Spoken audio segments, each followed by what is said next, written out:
ఓ పవిత్రమైన దివ్యమైన ఆలయం. కానీ ఆ ఆలయంలో విగ్రహం మాత్రం ఉండదట. అంతేకాదు, పూజలు కైంకర్యాలు కూడా వైవిధ్యభరితమేనట. ఎక్కడ ఉంది ఆలయం, ఏమిటా కథనం, ప్రారంభిద్దాం అనగనగా అంటూ.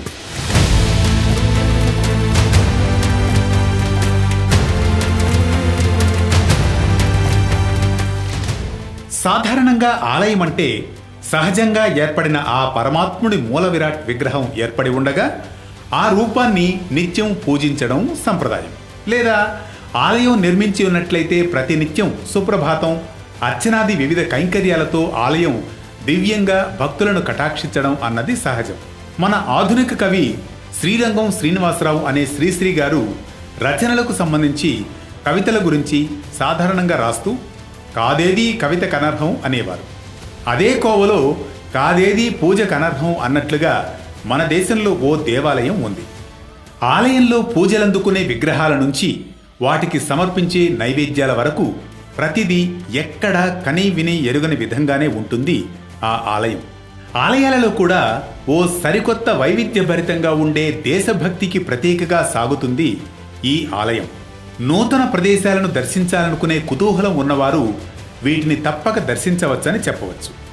ఇలాంటి ఆలయాలు మన దేశంలో అరుదనే చెప్పాలి. ఇలాంటి ఆలయాల గురించి ఆయా పరిసర ప్రాంతాల ప్రజలకు మాత్రమే తెలిసి ఉండవచ్చు. ఇంతకీ ఏమిటా ఆలయం, అక్కడ ఎవరిని పూజిస్తారు, ఆ ప్రత్యేకత ఏంటి అనే విషయాలు ఇప్పుడు తెలుసుకుందాం. అనగనగా అది 1936వ సంవత్సరం. మన దేశంలోని వారణాసిలో జాతిపిత మహాత్మా గాంధీ ఈ ఆలయాన్ని ప్రారంభించారట.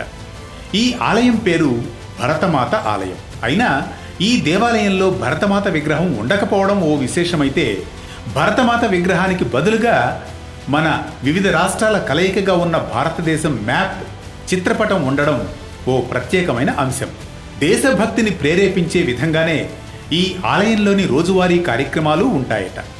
నిత్యం పూజలు కైంకర్యాలు జరిగేది ఈ మ్యాప్ అంటే చిత్రపటానికేనట. ఈ చిత్రపటం కూడా పాలరాయితో తయారై ఉంటుందట. భారతదేశం యొక్క మ్యాప్ను ఇక్కడ పూజించడం, అర్చనలు, అభిషేకాలు, ప్రత్యేక కార్యక్రమాలు నిర్వహించడం నిత్యకృత్యం. మన భారతదేశ స్వాతంత్ర్యం కోసం జరిగిన స్వాతంత్రోద్యమంలో ప్రాణాలర్పించిన దేశభక్తులకు, భారత జాతిలో ఖ్యాతి గడించిన మహనీయులకు, వీరులకు, త్యాగధనులకు నివాళిగా ఇక్కడ పూజలు, వివిధ కైంకర్యాలు నిత్యం జరుగుతాయి.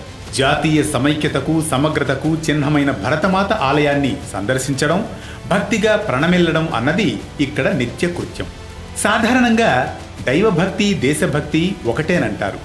ఇందుకు ప్రత్యక్ష తార్కాణంగా నిలుస్తుంది స్వాతంత్ర్యానంతరం వారణాసిలో వెలిసిన ఈ భరతమాత ఆలయం.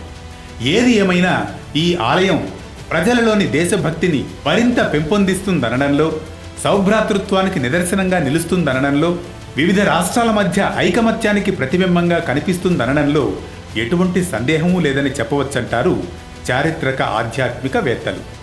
మరో ఆసక్తి గొలిపే విశిష్ట కథనంతో మళ్ళీ కలుసుకుందాం అనగనగా.